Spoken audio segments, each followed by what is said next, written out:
You are listening to She Rises, a podcast dedicated to women who are ready to stop settling and start living their lives by design. If you're ready to talk about the stuff that weighs you down and get practical advice on everything from your health, body image, spirituality, relationships, and personal growth, then you're in the right place. Hello, I'm Giovanna Capozza, your host, master coach, spiritual teacher, and mind-body expert, and I'm on a mission to unsettle women all over the world.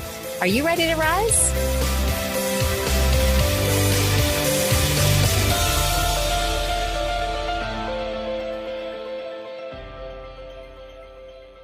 Hello, and welcome back to another episode of She Rises. I'm your host, Giovanna Capozza, and I'm so happy that you've joined us back here again today. I have another special guest on the show today. Of course, all my guests are special, but I want to welcome in fellow high-achieving and highly motivated, ambitious woman, Kelly Lynn Adams, to the show today. We get into a conversation about what it means for women who are in leadership or who are high achievers, and what are some of the pitfalls, and how is it that we can avoid the pitfalls while maintaining true to our goals and our desires and what it is that we want to create without necessarily burning out and maybe getting to that place where it's just too much and we have to stop.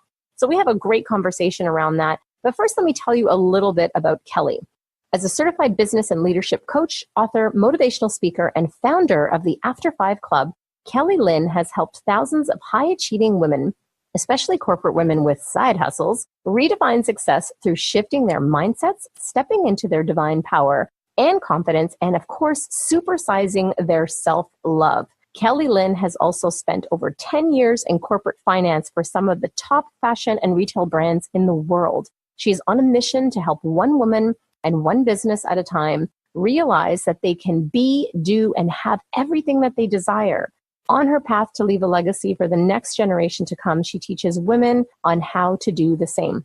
You can catch Kelly Lynn on any number of platforms. She's been featured on Forbes.com, Huffington Post, ABC, Fox, and CBS, just to name a few. And if you want to find out more information about her, you can go to her website at kellylynnadams.com. But without further ado, I want to welcome Kelly to the show. Hey, Kelly, welcome to the show. I'm so happy to have you on She Rises. I am so excited to be here. Yeah, I mean, we were just briefly talking before, I turned on the recording about the similarities about the women we work with and what we love to do and how we love to work with women in leadership. And I'm excited to have this conversation because I know there's a lot of women out there listening who are just dying to know more about how they continue to step into leadership and to step into their greatness. So let's go for it.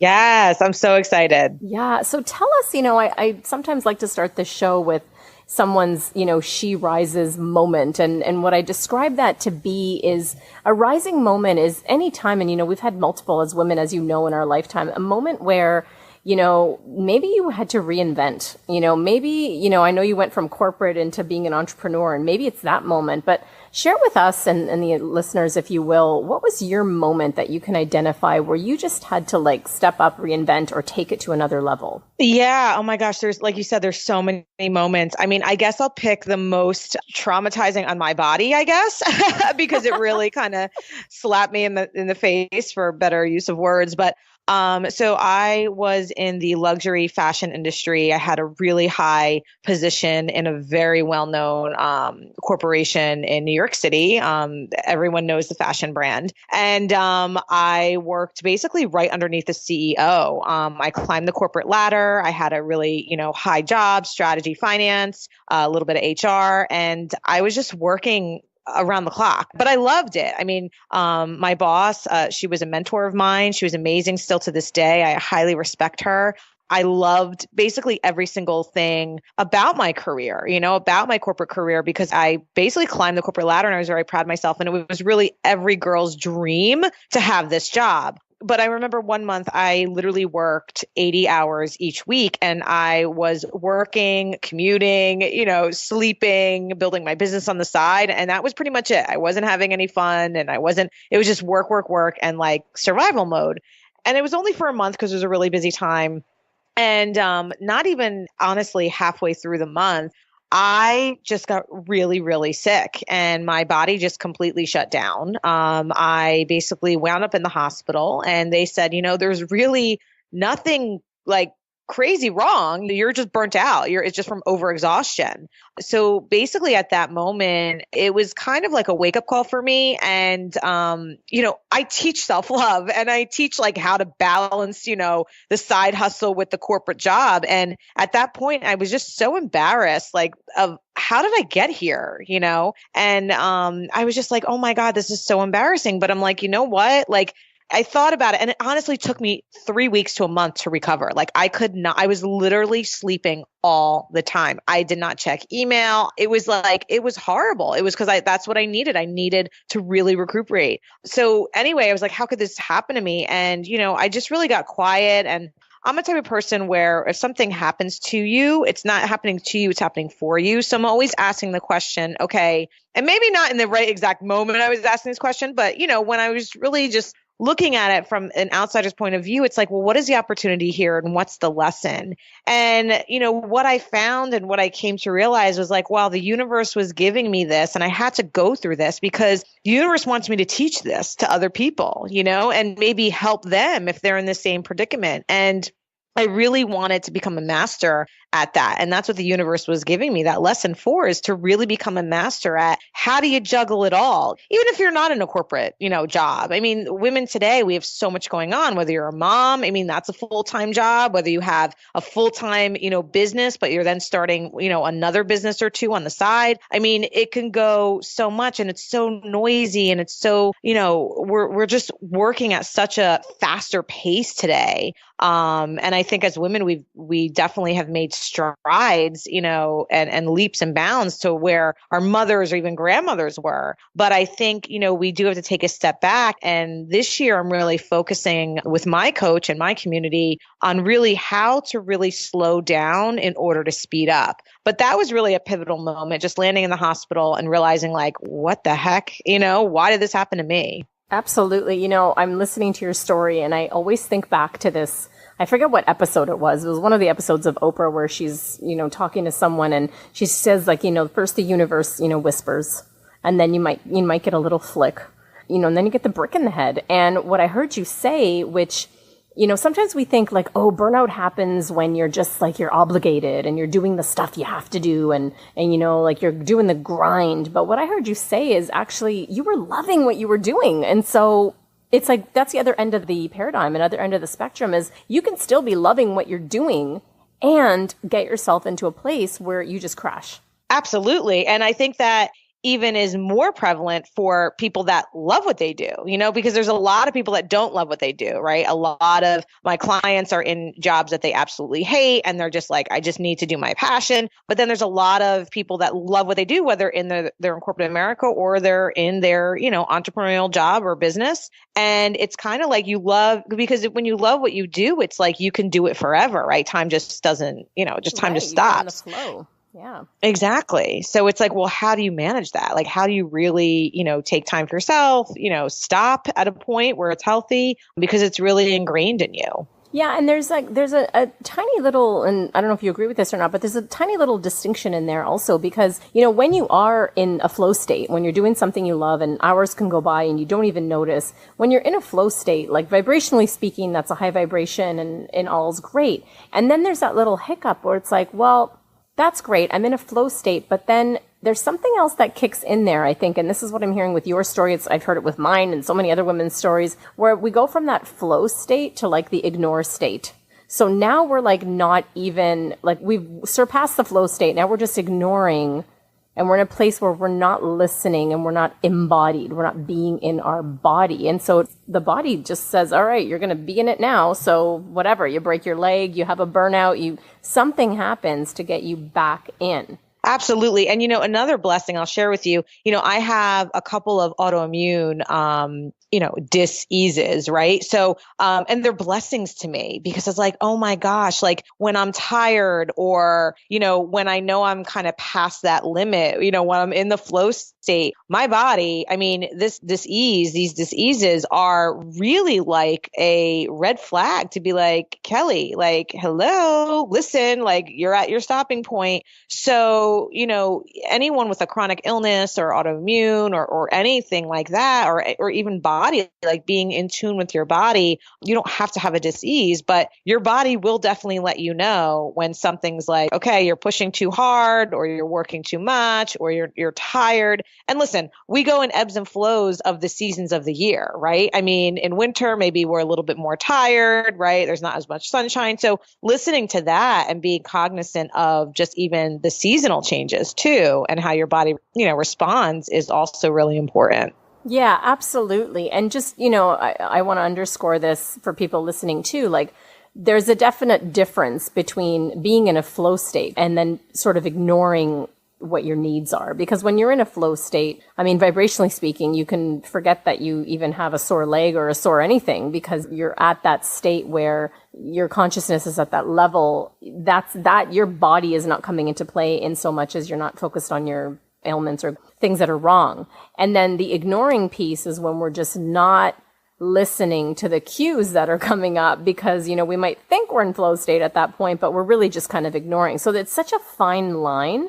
And I love what you said about, using what is going on with your body, in your case, your autoimmune disease, to help you and sort of say, okay, this is too much, like slow down now. And we can look at that. And I love that you brought up autoimmunity in particular, because one of the things you talk about, and I mentioned it in your bio when I introduced you, was this supersizing self-love. And I call it radical love or radical self-love. And I would love your take on that, because especially as a mind-body expert, when I hear autoimmunity, which I too, of course, have Hashimoto's and I've spoken about on other podcasts, when you hear autoimmunity, I find it so synonymous with the high-achieving person, in particular the high-achieving woman, because we tend to be really hard on ourselves, and autoimmunity is attacking yourself. So tell me a little bit about how or what you see coming up with your clients and self-love. Yeah, so I absolutely agree with you. I think it's definitely autoimmune is the body attacking itself. And,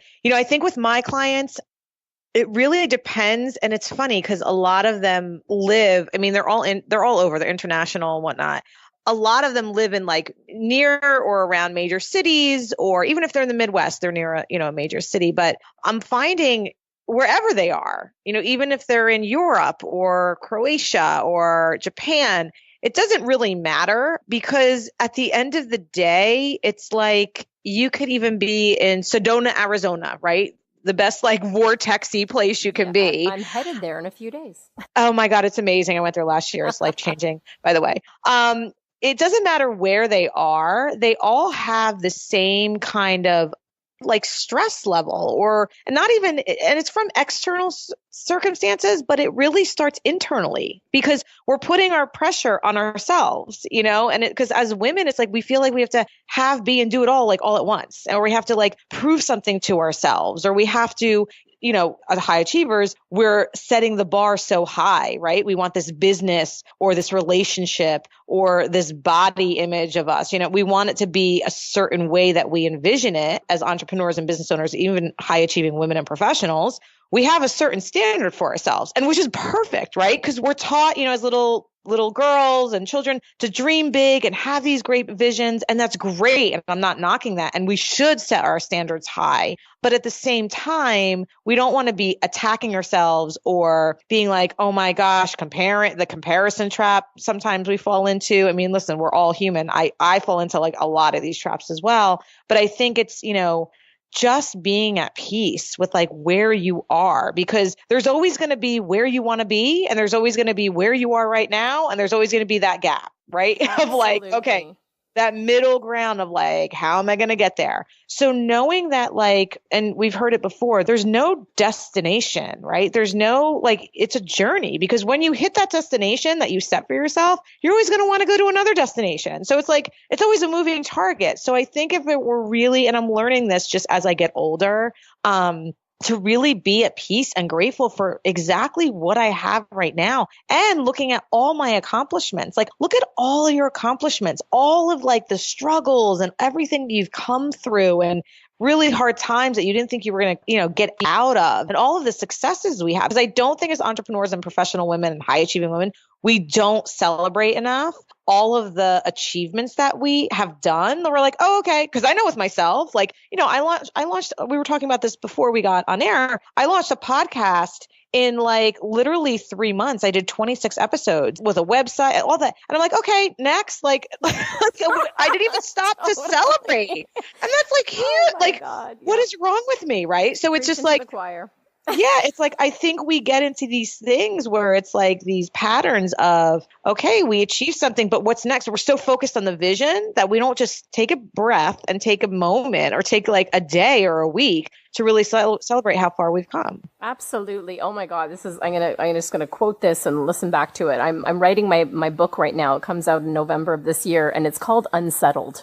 And I'm listening to you and I'm thinking it is the distinction between settling, which doesn't feel good and it feels gross. And if you're a high achieving woman, you do not want to do that.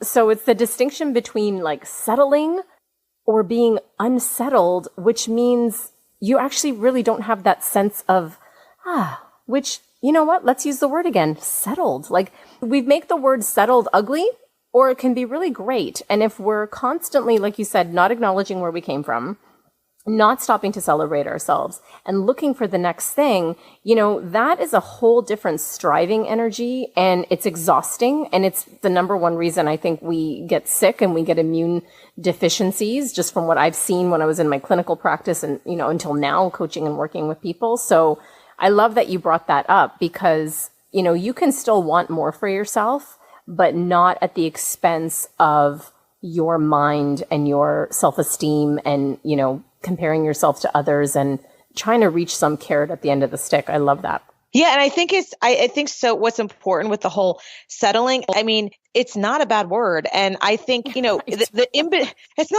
not bad, but it's like the in-between moment, right? Like I've always been a go, go, go type A personality, like to-do list girl. And it's just always been in me. Right. But what I've learned just with coaching with mentors of mine and women that are just, a few steps ahead of me and being around these like just super high achieving, successful women is like, there's peace in the in-between, right? And that's what I'm really starting to learn. I mean, I get anxiety in some instances when I'm like too quiet, but think about it. When you're in the shower or when your mind's at total peace, or maybe you're on vacation, you get the best ideas, you get divine downloads. And I think that's really, really important to kind of the whole motto of like slowing down to speed up. It's like, well, how about you just kind of sit and relax, or, so it's this whole thing of really getting comfortable with the uncomfortable for all of you, like type A, high achieving women, because I know that's what I'm not forcing myself, but really inviting myself more and more to do, because I'm knowing and I'm learning that the more I slow down and the more I'm really present in my body and how I'm speaking with a client in a workshop, in a speech I'm facilitating, it's your energy, and things start to flow. And like you had mentioned before at the top of the interview, it's like, everything's about energy. It's the vibration. People can feel it. You're more in tune. You're more present. And then when you're really in that present moment, like things just start to shift, and miracles happen. Mm-hmm. Oh my God. I love this. I love this conversation. There's one single thing that is most depleting to like the feminine force of power that we are. And it's the constant doing and pushing and driving and forcing. Like that energy can be really depleting to our spirit and to ourselves. And, like you said, if you're type A and if you're that personality, chances are you've developed those habits. I have, you have, that's why we're having this conversation. And so it's a matter of reprogramming that. And I love that you brought that up. And especially I love that you're bringing up slow down to speed up. I work with mentor and super coach Rich Litvin, who's a co-author of The Prosperous Coach. Yes. Steve Chandler. And they say in the book, and I've taken it on as my mantra, slow down to speed up. And there's that part of you inside of you, like you said, the high achiever that's like, what? No, wait, what do you want me to do? Like, what? What do you mean slow down? And yet there's so much wisdom in that. Mm-hmm. Yeah. So important. So Kelly, tell us a little bit about, the women that you work with, and what is, let's say, one of the number one, maybe even number two or three top things that you see that once you start helping them make, whatever small or big shifts they are around this, that you start to really see their lives and their businesses and everything change? Yeah. So the women I'm working with, I mean, we focus on three pillars. So it's basically managing their mindset because mindset always gets in the way. It's maximizing their time because for a lot of people, right, just they have a lot going on and it's like everyone has the same 24 hours, in a day, 7 days a week. So why are some focused people getting things done and why some people are not? And then it's really monetizing in their business. But I think and also the whole self love. I mean, it's all intertwined in all of this because it is kind of, even with the mindset and the maximize your time and monetizing, it's like, well, you can't do all of those things unless you're your best asset, right? So I think for the women that I work with, I mean, those are the three top pillars that are really like every time I'm, having a conversation, they come up. More and more also with the focus and the time management, I think as well, because they have really big aspirations and they have really big visions and kind of like even as simple as like planning, like how are they planning their day? How are they planning their week? How are they planning like each quarter? So I think people have a little bit of a struggle around that. And I think, and there's no secret pill. Like there's no, you know what the secret is? The secret is consistency and small daily right action. That is the only secret. So it's like, why are people getting so much more done? Well, they're just doing either a little bit more action or they have a really well-defined daily routine that they do. It's kind of like losing weight. I actually recently just lost 30 pounds over like the course of 8 months. But guess what? I mean, I hired a coach. She's like a professional, top professional like athlete. She's in muscle and fitness. I mean, she's amazing. But she even said to me, there's no secret. She's like, if you want to look like me or even halfway look like me, she's like, there's no secret. It's basically, eating right, eating clean foods and exercising. Like there's no magic pill. So that's kind of what I feel like success is. And I think the editor of Success Magazine, he even came out with a book called The Compound Effect, where he talks about, daily small right actions, because basically when you take these small right actions every day, it basically, makes you into momentum. It basically, one thing builds on another, and then momentum creates confidence. And it's kind of that great, amazing cycle of doing that all over again. But I think what people it's the consistent action, right? It's not sexy, right? It's not like exactly. And that's what I was going to say is that also fits into the slowing down to speed up. Because if you're being consistent, that implies, a modicum of slowing down, even if it's just a little bit, because you need to take consistent right action. And of course, as high achievers and highly motivated women that we are, it's like, well, what's the solution? Like, just give me the 5 steps. I'll go do them and it's done. Like, just tell me what it is. Right. And it doesn't work that way. Yeah. Yeah. And all it is it's just like, because if you really think about it, if you dedicated even just 30 minutes to your goal or your dream or your business, it might not sound like a lot, but when you do that every day, or even just take 5 days out of the week, or even 3 days out of the week, it doesn't have to be every day. It could be a Monday, Wednesday, Friday thing.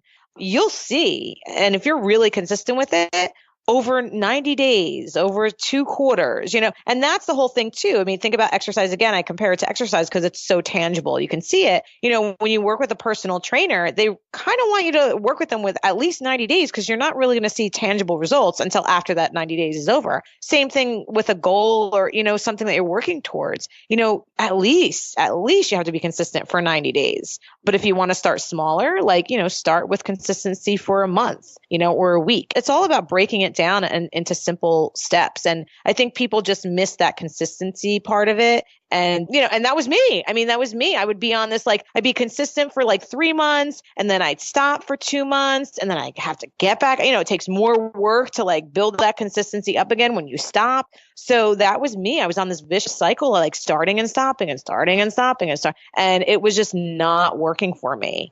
And I had to learn the hard way. I did it for many, many years. And now I'm learning, I'm consistency. I'm just, putting it through into different aspects of my life, like with my health and my fitness and now with my business, so it's a progress. What advice would you have for, that woman who, she's already a leader, whether she's a leader in corporate, whether she's a leader in her own business, she's in a leadership position and she's looking to, change it up or reinvent. And we want to, we don't want to get to the place where we fall sick and we have to take time off or we have an autoimmune disease to like reinvent and reassess. So what advice would you give to someone who's already like, okay, I'm in this position. It's great. I'm loving what I do. And I feel like there might be something more. Yep. So I had a great exercise that my book coach taught me because I'm actually in the midst of writing my book proposal. And, at certain points I was just stuck. I was like, I can't move further. So this advice applies to the same exact question that you just asked. So I was like, I'm stuck. I don't know like what to write. I'm just blocked. I just don't know. So she's like, you know what I want you to do for the next month on the weekends, she's like, I want you to do at least something that you A, love to do as a child, B, never thought you would do, but just step out of your comfort zone and do, like take maybe, I don't know, a belly dancing class, and C, really see like what else do you like just think about what are the things that you enjoy and go do them. So what I did for a month is I went on a quest and I did that. I found things as a child I'd like to do. I love to like paint and do like pottery, work with pottery when I was like, like 10, 12, 14 years old. I'd love to dance. I remember that. And then I challenged myself. I'm like, you know what? Maybe I'll do a boudoir photo shoot for myself, like sexy lingerie. So what that does is it kind of, infuses creativity. And it's like, well, what? Because it's when you get stuck or when you don't know like what next action to take, again, it's like getting out of that energy and doing something totally different. Because then what that does is it makes your brain kind of rest, but focus on something else. And then you will get like divine downloads or you'll be guided to the next step. And I think just getting out of your comfort zone and trying things either that you think you like or knew you did like in the past or something that, is totally out of your comfort zone and seeing where that leads. I think that's kind of the first step into really, and it doesn't have to be some big major thing. It could be something very small that you do over the weekend, that really just kind of it could be taking just a Saturday of doing absolutely nothing or just seeing where the day leads you. Like maybe go getting a massage and then what do you feel like after the massage? And, just listening to your body even. So that's the advice that I would give. I absolutely love that you brought in, because everything I pretty much heard you talk about there was getting out of your head and getting back into your body, right? Yeah. So dancing, movement, even if it's, a piece of music and you're listening and just feeling it in your body, I love it because everything that has in common and what I have found is the number one cause of burnout amongst us women who are wanting it all and trying to, not settle, but be settled is this being in our heads too much. Mm-hmm. Yeah. Absolutely. Yeah, we're not in our bodies, and in our bodies, it's just, and that's where the energy, it moves, right? I mean, because you kind of have to be, everything's connected, your mind, body, soul, right? So it's doing things to feed all three of those. And that's kind of a nugget, like a success. That's the magic pill too, little secret of success. Yeah, I love it. Absolutely. Kelly, I want to thank you so much for your wisdom, for everything you're doing in the world, for women and entrepreneurs, and for being on the show. Oh my gosh. I think you're doing incredible, amazing things. So I love this podcast and I think you're just shifting the world. Anything we do that even is a podcast, something we speak, something we, get out on social media, and it's just shifting a world. So I just really, really honor you, acknowledge you for just putting this out in the world because it's making a huge difference. Oh, you're so sweet. Thank you so much. And ditto to you and anyone that's listening, have your voice be heard, get out there and speak your truth and speak your mind because everyone could benefit. Thanks again, Kelly. Thank you. Wasn't that an amazing show? I want to thank Kelly again for being on the show. And I want to let you guys in on a little thing that you may not be aware of. Those of you women that are listening to this show that resonate with today's show and the message and are feeling like, you are in that leadership place, but you're ready for the next level, wherever that is. Maybe the next level for you is the slow down to speed up. Maybe that next level is reconnecting to a place inside of you that's really been lost. Maybe it's been hiding. Maybe it's just been ignored because of the go, go, go and the hustle and the ambition that we all feel to really have it all and to fulfill our desires. And if that's you and you're wanting to get to the next level, and you know that that next level is not necessarily pushing and pushing, but that it requires you going inside and looking and seeing, and more importantly, listening to what your soul has to offer, I want to present to you Thirsty Soul Retreats Bali. This is a retreat that myself and a fellow coach are organizing for women exactly like you, who are ready to get out of their heads, get into their hearts and into their bodies, and find what the next step is for you from a place of true knowing and connection. And of course, daily yoga and being in a spiritual center like Bali, healthy foods, clean foods. We're going to go on some excursions. I'm actually beyond excited about this retreat. If you want to find out more about this, head on over to either my Instagram page and click on the link in the bio, or you can go to my Facebook page and find out the link there. And of course, we're going to add the link to the show notes here as well. ThirstySoulRetreats.com is the link. And I cannot wait to talk to you more about this.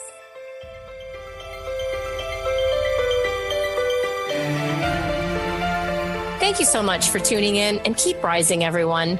For books and resources related to today's episode, make sure you head over to SheRisesPodcast.com, and I'll see you there. If you've enjoyed today's episode, make sure you tune back in next week when I dive into more juicy topics to help make your life the best it can be. And hey, if you've enjoyed listening to the show and you love it, head on over to iTunes and leave me a rate and review and subscribe there to the show.